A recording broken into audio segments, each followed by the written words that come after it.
Hello for those that have managed to join us. And today in Pally Talk session, we're going to focus on how to hack your neurodivergence as a solopreneur. But I do want to stress that the lens that we're using for this is obviously if you're an EA or supporting people that have clients that are neurodivergent, these hacks can be applicable for both sides. So whether you as an individual or obviously someone that you're supporting. Initially, I thought it'd be good to do a little bit of an intro to myself. For those of you that don't know, my name's Aylin Abdullah. I'm a fractional Chief Experience Officer, NED and People First Operator.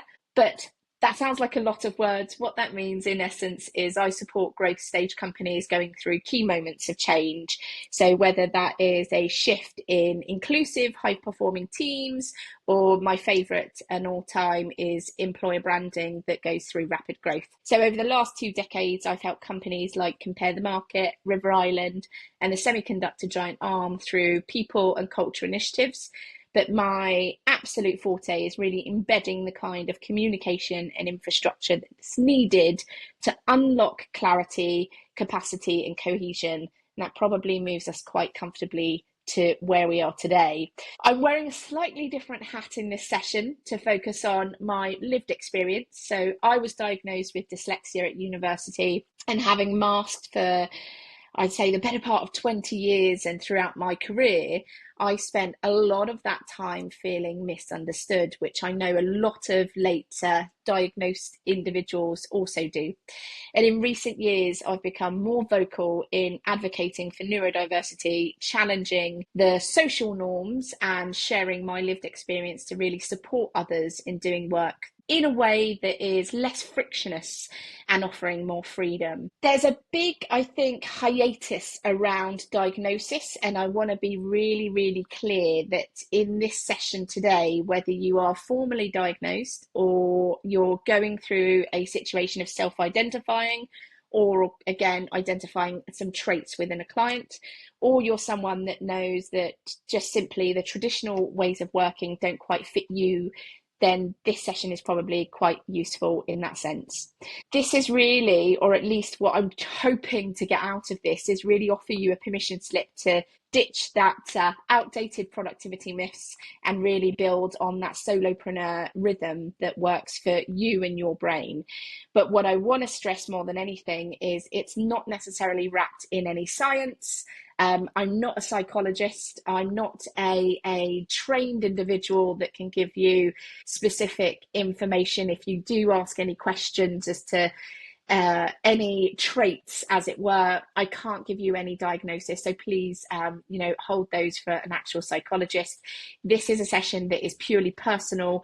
I'll be offering some practical advice, and it's deeply rooted in my mission to amplify the strengths of neurodivergent communities and challenge those broken systems as I see them, so we can create a future that offers a more celebrative, not managed environment for many.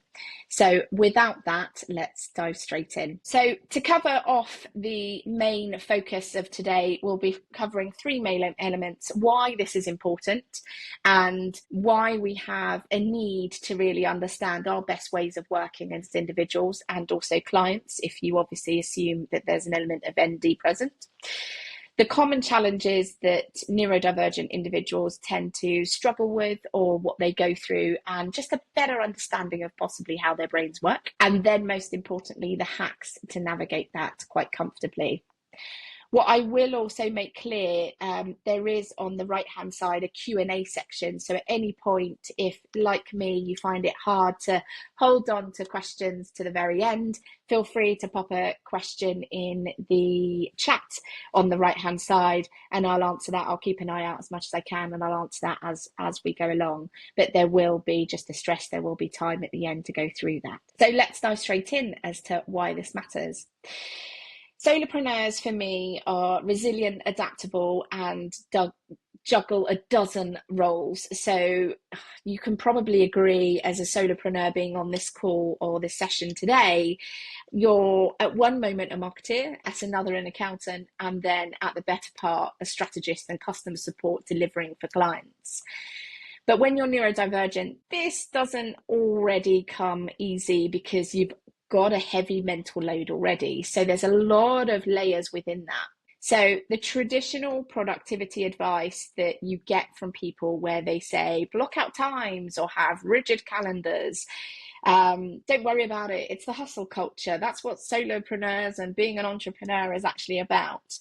All of that advice fails to support us, and it also fails to support your clients. So a lot of the time, I think individuals, especially from an EA point of view, do offer an element of rigidity and structure to clients that need that at best.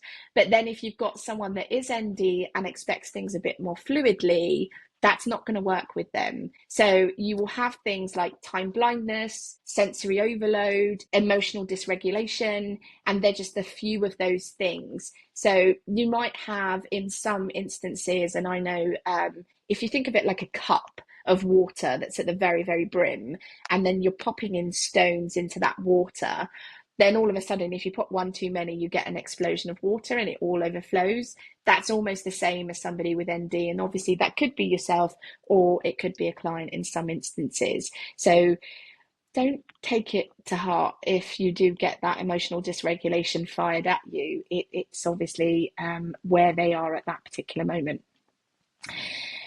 You'll also find, obviously, that dysfunction is a bit challenging in certain environments. So just thinking about how you can manage that. In certain circumstances, it reinforces shame. So ask yourself, do I need to stick to the system, or do I need to burn out to do the basics? And I think that those are really big questions. And then building your own rules, because in order to make you thrive, you really need to challenge those traditional norms, and we'll go through a couple of ways that you can hack that and get through that. So I want to make it clear, you're not lazy or not undisciplined, but you're trying to force your brain or a client's brain into a system that was quite obviously never built for them. So the term that springs to mind is that square peg round hole. So now we're going to start talking about how we can move in the common challenges and what that actually means. So I briefly mentioned them already, the executive dysfunction, and this is really something that you know exactly what you need to be done, but you can't initiate the task. So for example, you might have something on your to-do list that is quite a lengthy one, and you know you need to get through something, or you need to deliver by a particular time. You just can't bring yourself to do that. Again, we're going to talk about hacks in a second, but we're just talking about the common traits and problems here. Another I see quite a lot is time blindness. So you tend to find that those that have ADHD in particular have hours disappear on end, or there's an underestimation of how long something will actually take. So you look at the clock and you think, okay, I've got 10 minutes, I can get this task facilitated. And then before you know it, you look back up and it's 15:15. So you've lost the better part of 20 minutes as opposed to the 10 minutes that you initially thought. Sensory overwhelm, which again, we just mentioned, sounds, lights, textures, all of these kind of things can drain your capacity. In some instances, I do find a lot of neurodivergent individuals that I coach, materials in particular and particular lights, they can really railroad individuals to not a nice place. So thinking about all of these things in your own environment, but also if you're connecting with clients, is really important as well. The fourth common challenge that I see is that masking and burnout.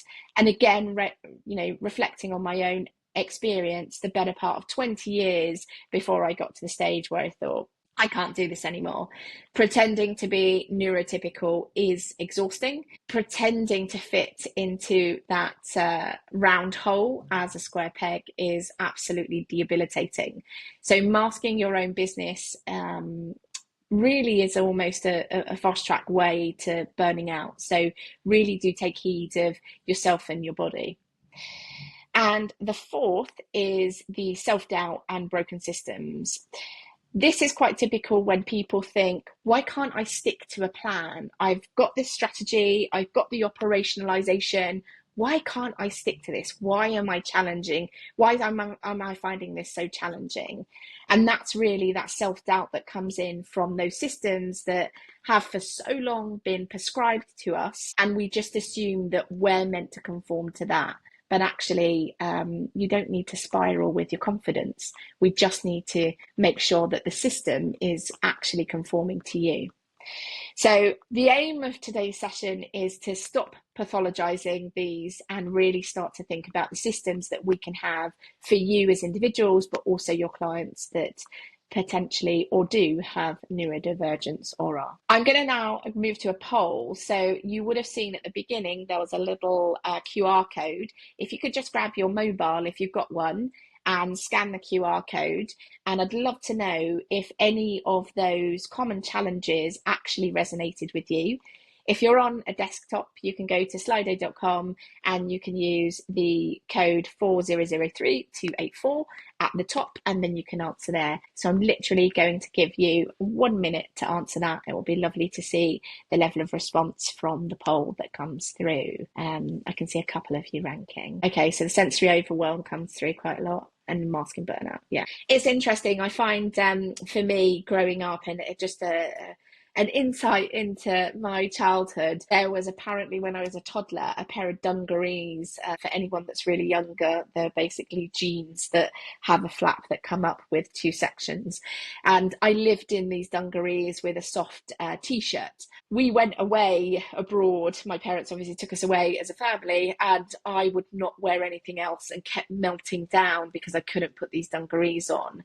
And it wasn't because it was a toddler having a spoilt moment that they wanted a particular outfit. It was because clearly that denim feeling and the coolness on my skin in a hotter climate was something I felt more comfortable with.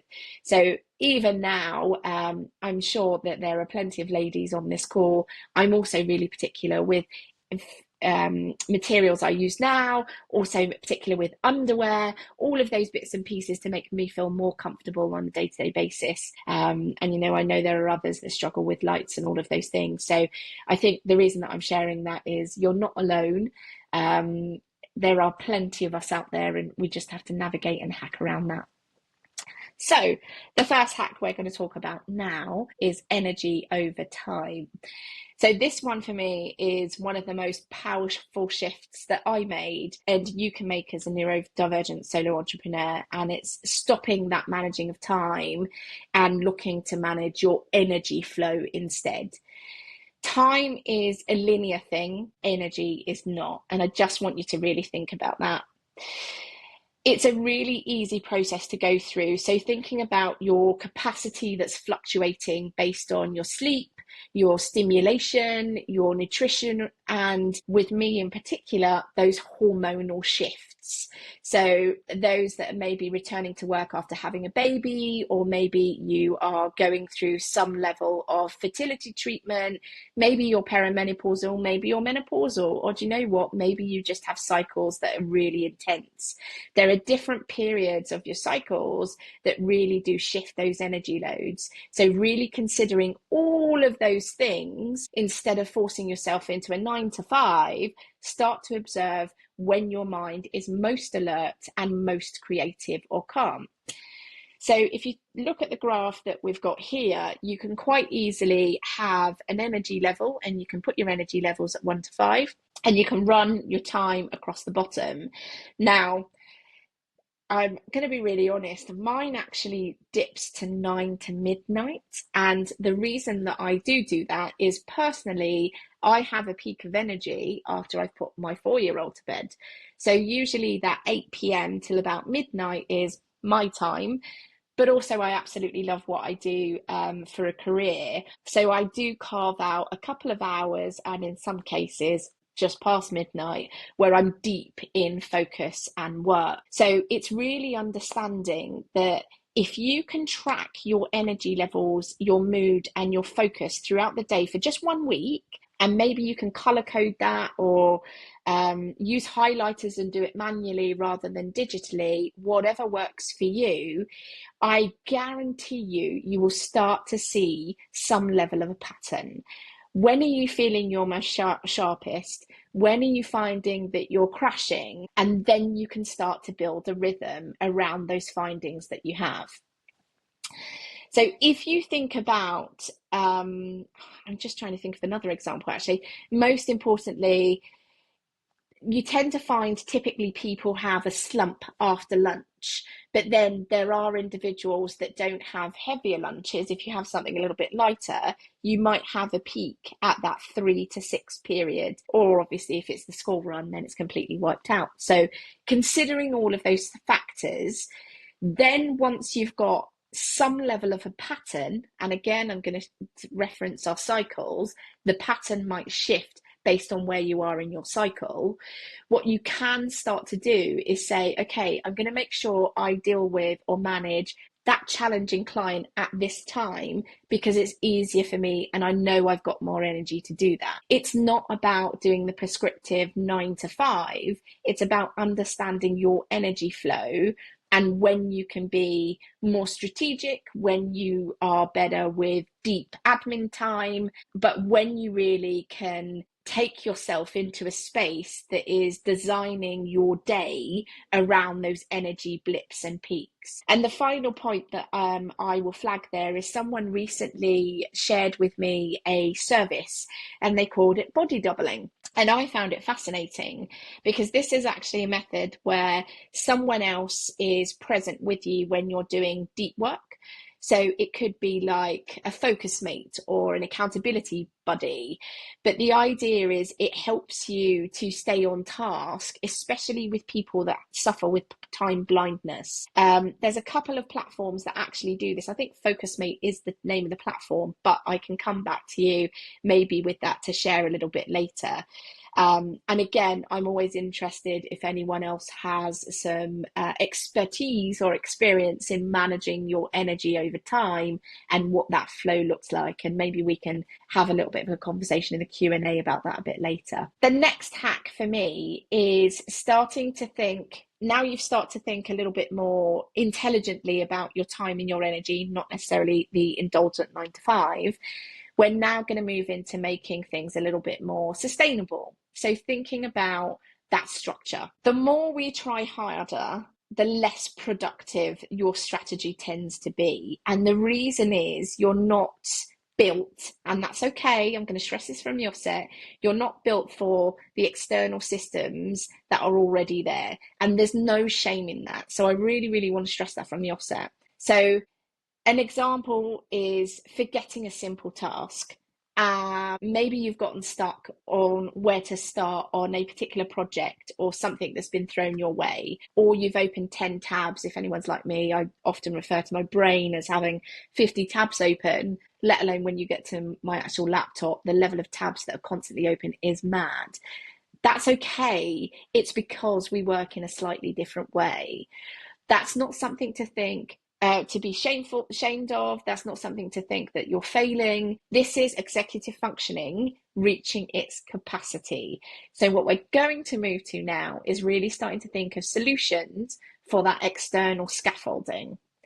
So what this actually means is throwing out some of the traditional ways of working and maybe having checklists. So I recently invested in a thing called a Remarkable, which is a digital notepad. I have got notebooks all over my office with checklists, to-do lists, notes, and all of that jazz. And the biggest difficulty I have is pulling them into one place at any one time.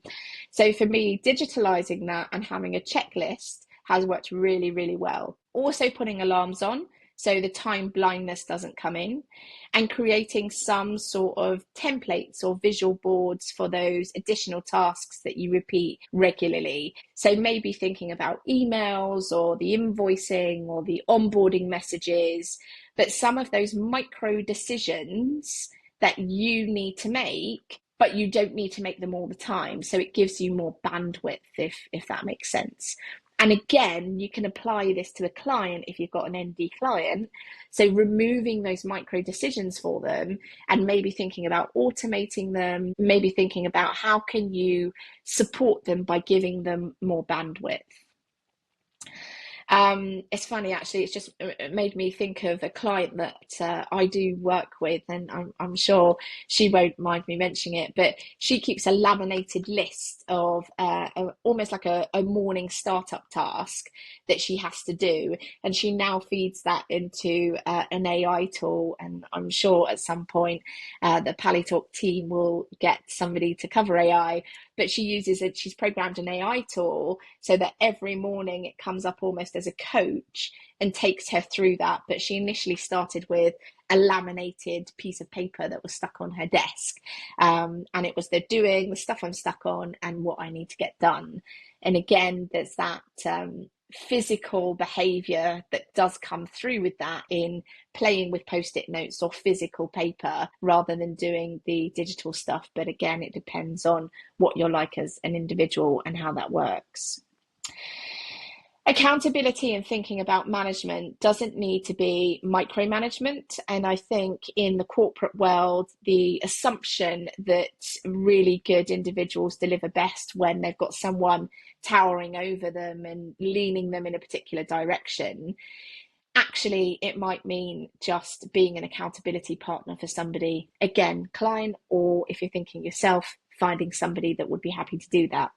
And that might be just a quick text that you ask of friends, asking the questions of, have you started that task? Or are you joining the co-working Zoom? Or are you setting that timer for 25 minutes at the beginning? Or have you logged that to look at what you're doing at the end? Having those conversations quite openly with friendship groups in particular, and seeking those accountability partners does really work. And then obviously, if you don't want that within your friendship groups, then you can divert to having that online. And I will find that tool and share it with you before the end. Some of the tools that I absolutely love, one in particular is Trello. So again, if you like the physical, you might want reminders and behaviors based on post-it notes that you scatter all around the room. If I could pan the camera, I'd show you I do have physical post-it notes still. But then you can turn them into a digital version and use something called a Trello board. There's a freemium model, so it makes it nice and easy, no costs attached.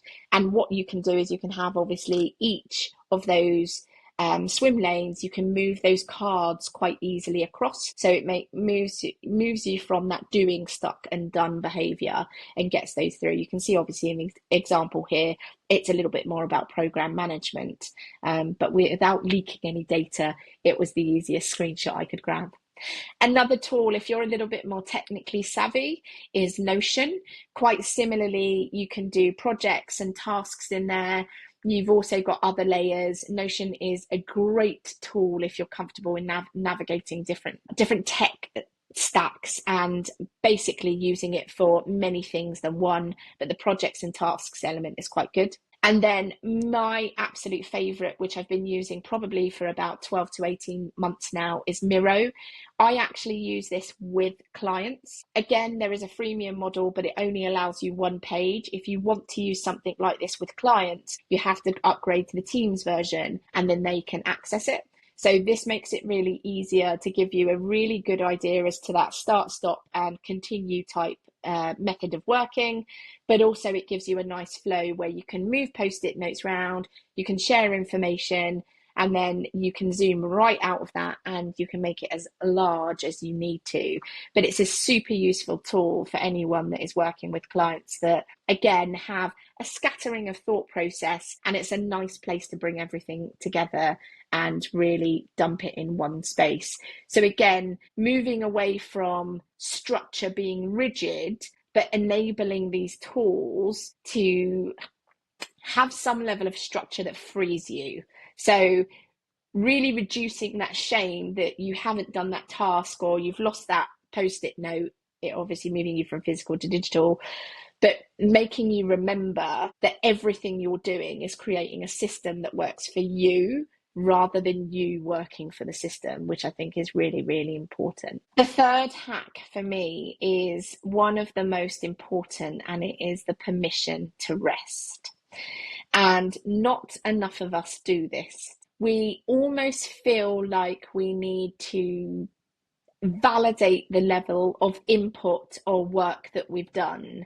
And I want to make it really clear, you don't have to earn rest before physically burning out. And that is coming from someone that has ended up in hospital from burnt out twice in my life.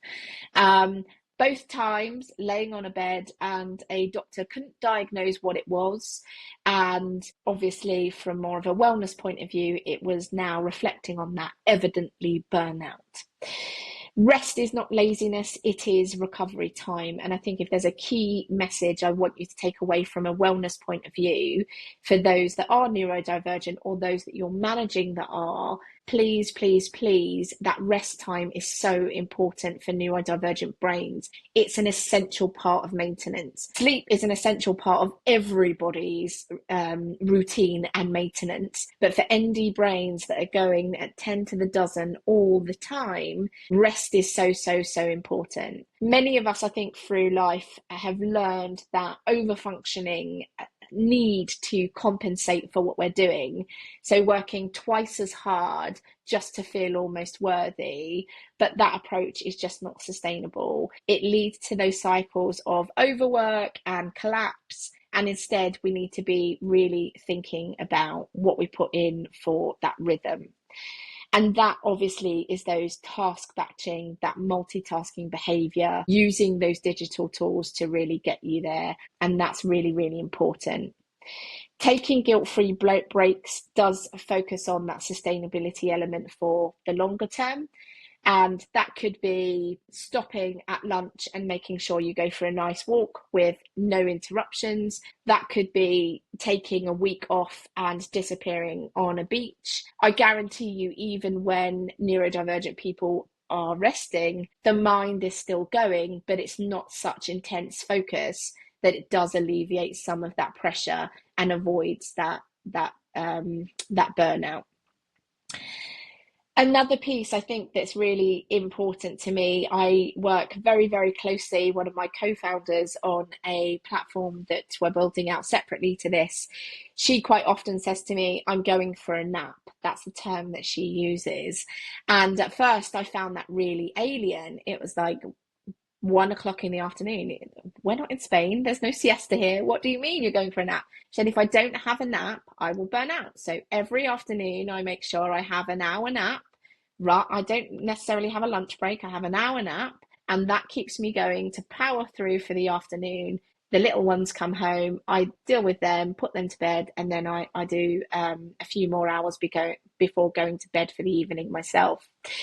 So I wanted to stress also, I am sure there are people here that have other challenges. Maybe it is endometriosis. Maybe there are challenges around, you might have, I don't know, Crohn's or something that puts you in a situation that it's challenging to work quite grueling hours. Do you know what? If your brain is still working, but you can't make your way to an office or to a desk, why are you not allowed to work from your bed? That's okay. Obviously, I'm not suggesting everybody puts on their pajamas and speaks to clients from their bed.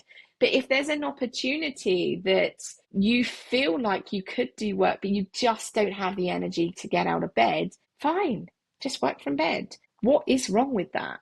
So I think adjusting to your work rhythm, it really does stop the idea of having to block out days after launches or having to take that time out after you've done an intense project or you've supported a client up to a delivery of a particular product, as it were. But creating that softer start for you with less aggression based on your energy flow really does make a difference. So remember, rest can look like a nap. It can look like somebody stimming with music.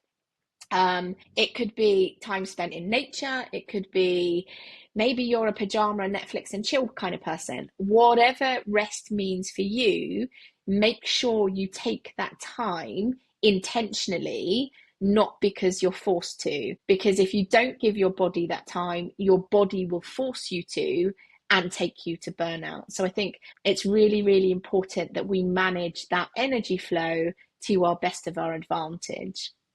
So remember, don't justify it, just honor that rest.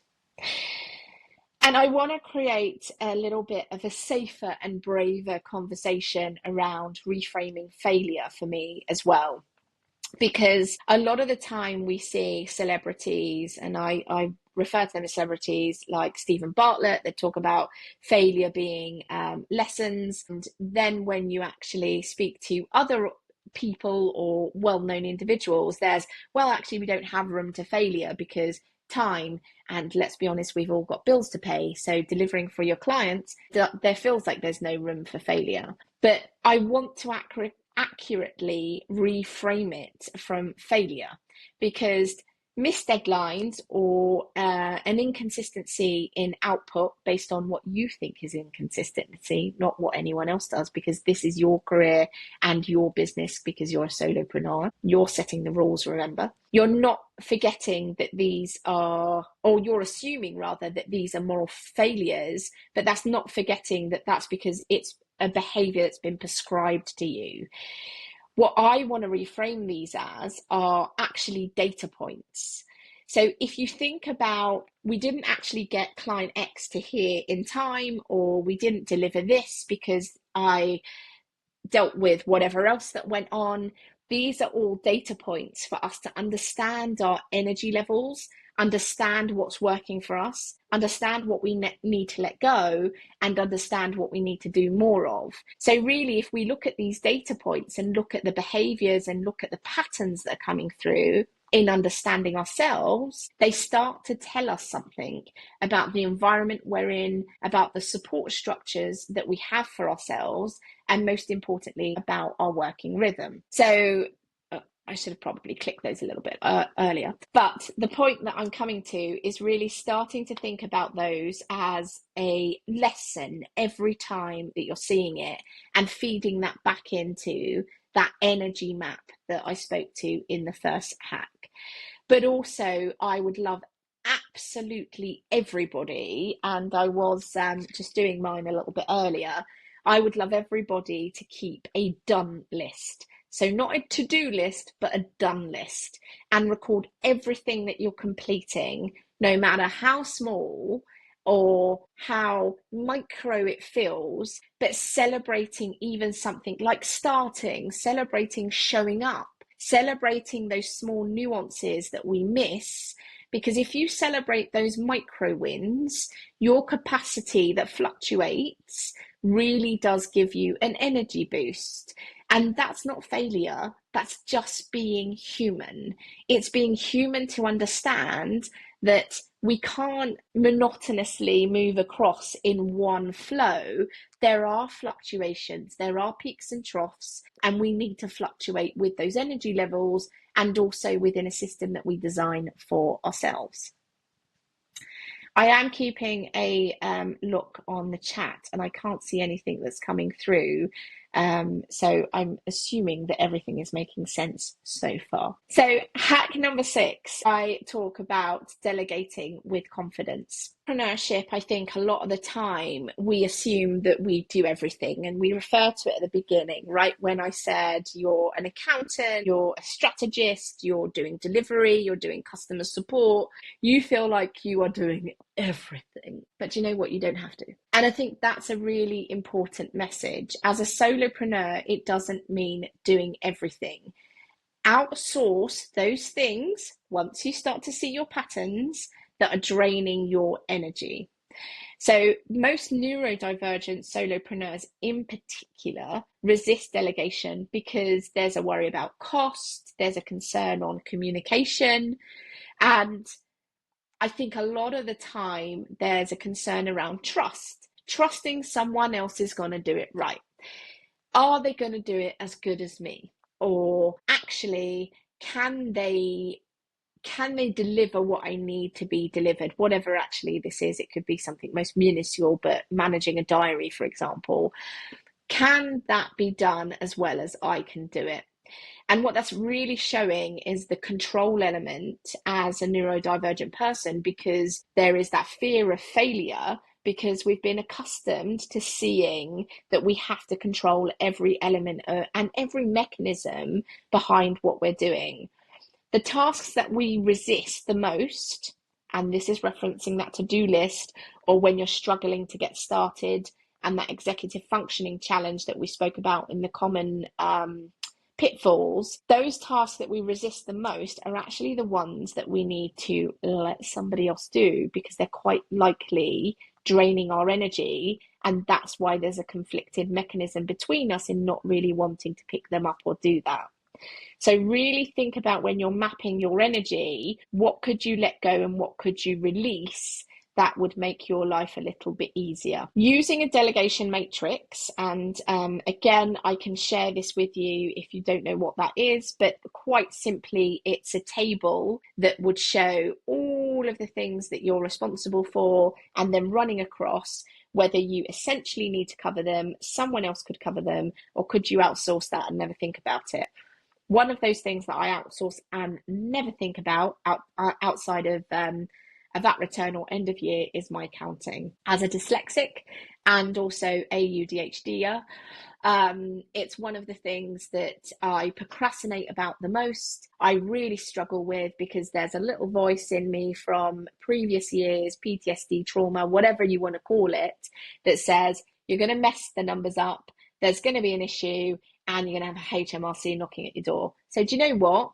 Rather than invest all of that energy where I can invest that energy in my clients and growing my business, I'll outsource it, get rid of it, get somebody else to do it. So for me, that's starting to think about those pillars that you can create on a delegation matrix, and how you can identify what to keep yourself, what to delegate elsewhere, and then with the beauty of AI, what can you automate at a very, very easy base. So a simple thing like, you need to book time in my calendar, here's a link, you can see everything, book it yourself. It's that kind of behavior.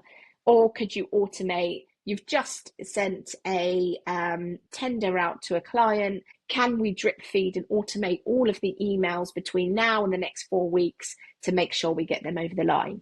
That little nuances that you can really encourage that help you to raise the bar on where your energy needs to be, and drop out those things that are draining you, which is really important.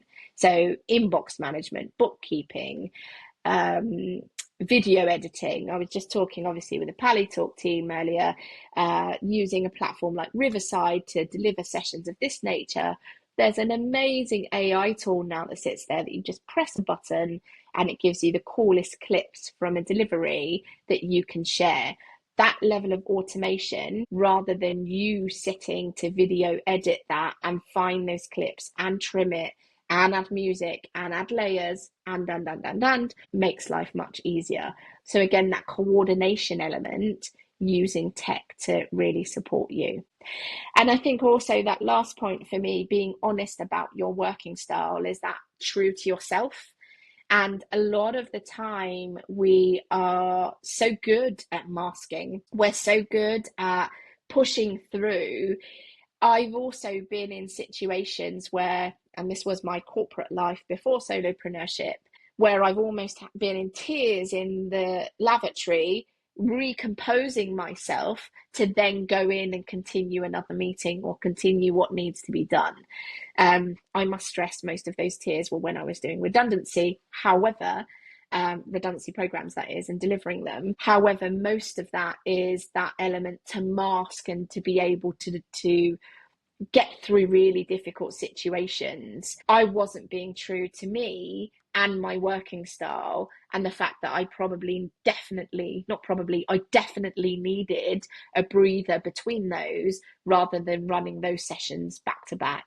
So it's understanding you, understanding those energy flows, which we're coming back to yet again, and really focusing on what works for you. So being honest with yourself is an absolute hack. So delegate, automate, and then decide what you're going to keep. And you don't need to keep it all as a solopreneur. That's really important. Hack number 7 is spaciousness as a strategy. And I love spelling that as a dyslexic, as you can well imagine. For me, this is that time to think and that time to consider what is well spent. A lot of the time, we don't give ourselves white space. And white space is really where innovation breathes, where strategy lives. It's that time where you're in your own mind. I love those, which is usually drop the little one off. And if I've got an opportunity to go for a walk because nobody's in my diary for a 9 or 9:30, I take that white hour to process and think strategically. What am I doing? What am I focusing on at the beginning of the week? What have I closed off? And what are those micro wins I'm celebrating at the end of the week? That white space is super, super important. And no solopreneur, and I guarantee it, no solopreneur actually has that opportunity already written into their time, and focuses on that. So I really would love everybody, if there's something to take away, just to think about that white space. Also, giving ourselves that opportunity to fill our calendars with productivity and the truth that comes out for those insights. So if you scheduled that white space, that true you starts to come to the surface a little bit more. The unmasking comes off. You then become a little bit more productive, and those insights start to come through in understanding your energy flows and that that's really working. So giving yourself that time to reflect, recover, and imagine what your business could be, or what a project could be, or what more you could do for a client, or what additional services you can upsell based on what you're already doing. Or actually, you met such and such the other week, we could tag team there and create whatever. But that opportunity to really start to imagine the art of the possible and move you into flourishing. Booking out that white space in your week, and again, as I mentioned, I do a Monday and I love a Friday afternoon, is not necessarily a CEO hour of Zoom out, or a block day for a launch where you're doing absolutely nothing. I think it gets confused sometimes with the rest bite.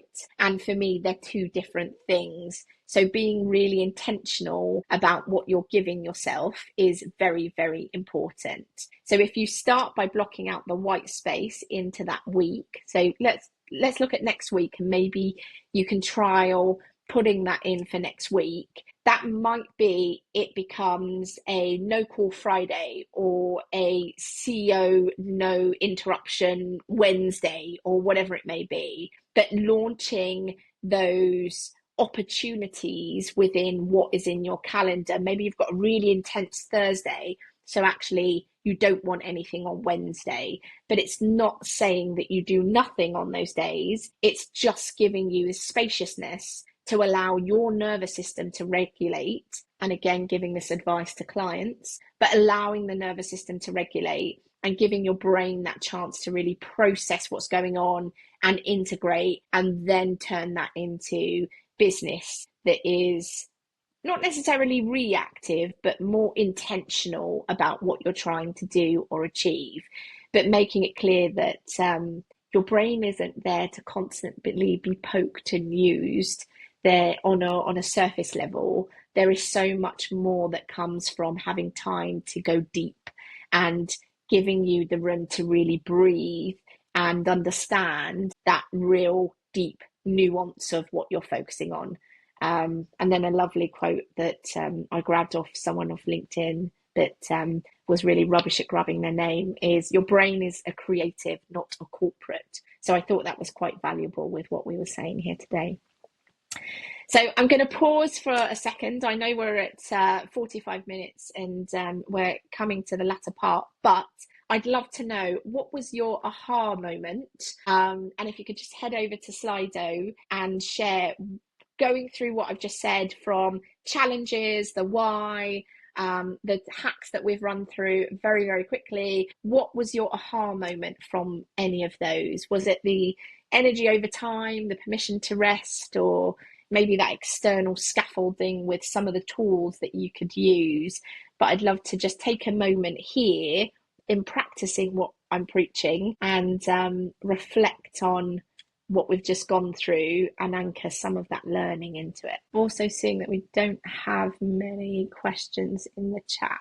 So again, if there's anything that you felt was unclear, then feel free to ping that on the chat. White space in the diary, and internal systems. It's interesting. I know there's a couple more on you, but obviously I don't want to lose us out on time. So I'll go to the next one. There was one more in just recapping on the core hacks.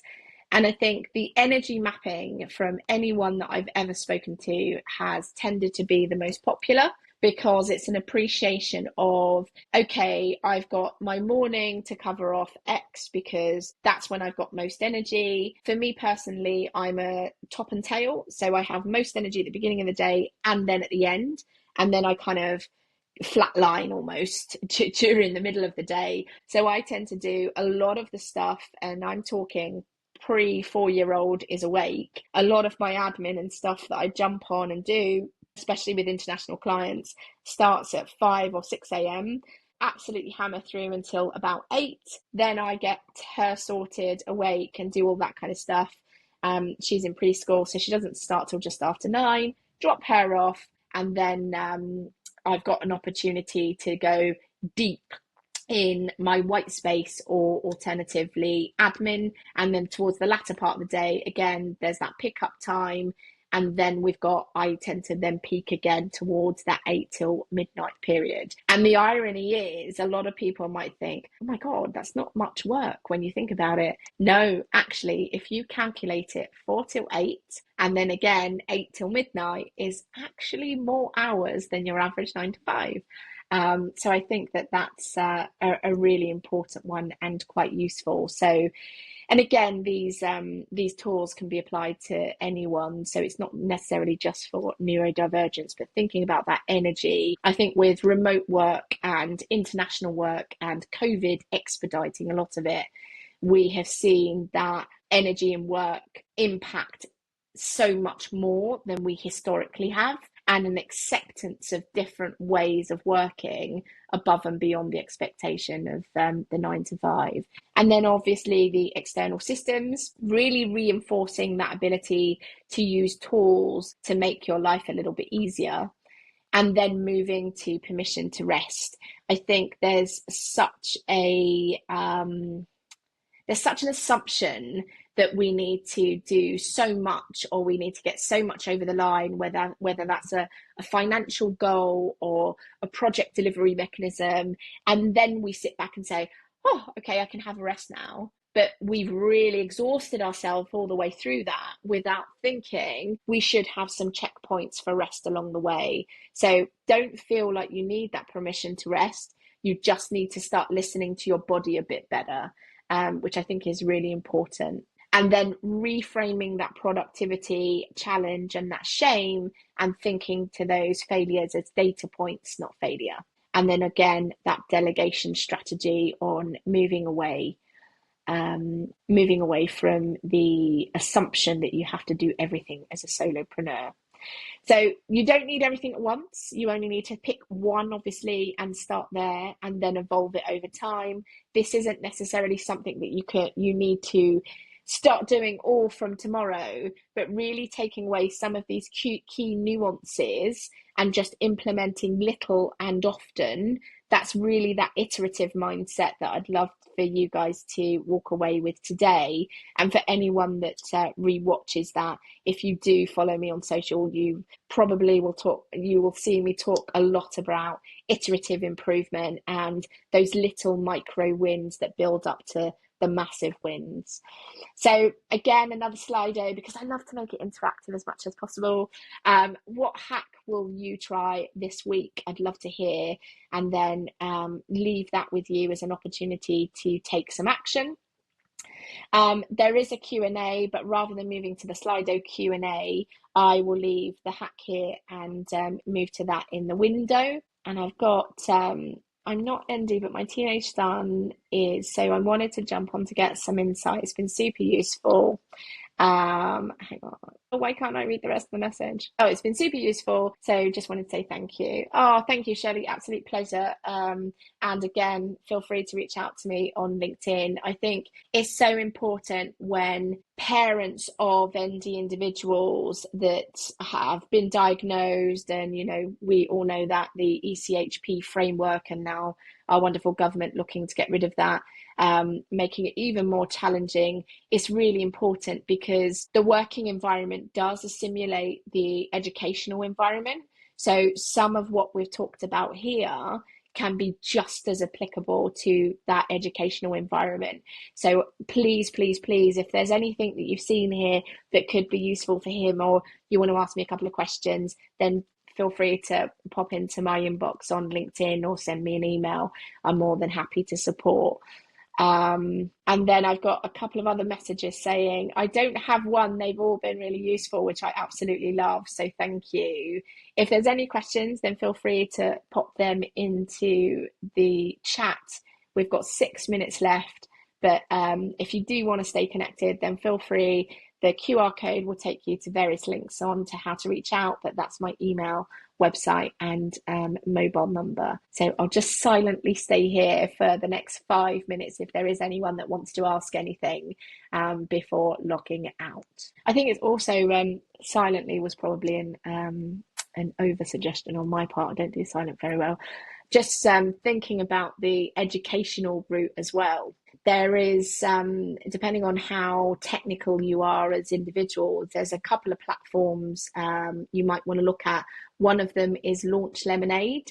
And what that does is it enables you to create with AI your own coach. So again, if you want to use it as a solopreneur, you can, but then I think it's absolutely amazing for the next generation coming through the educational system, because you can use it as a mechanism to test how well your coursework is doing, where you're missing gaps on certain things that you're writing or producing. So again, from an ND perspective, if I had that through university, I would have absolutely have found that super useful. So do feel free to share that. It's called Launch Lemonade. But yeah, all in all, I think there's a ton of tools out there to make life so much easier now. Okay, so we look like we're wrapping up.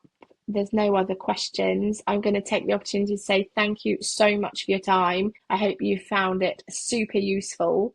And there was enough in there to get you on your merry way to starting some of those hacks into what ND means for solopreneurs. And I think it's really important that we take away a core message that it's not debilitating. It's not a disability. For me, neurodivergence is just a difference. So I'm being really clear. You're not broken. You're bloody brilliant. And it's just about taking away from today the understanding that you're allowed to build a business that works for you.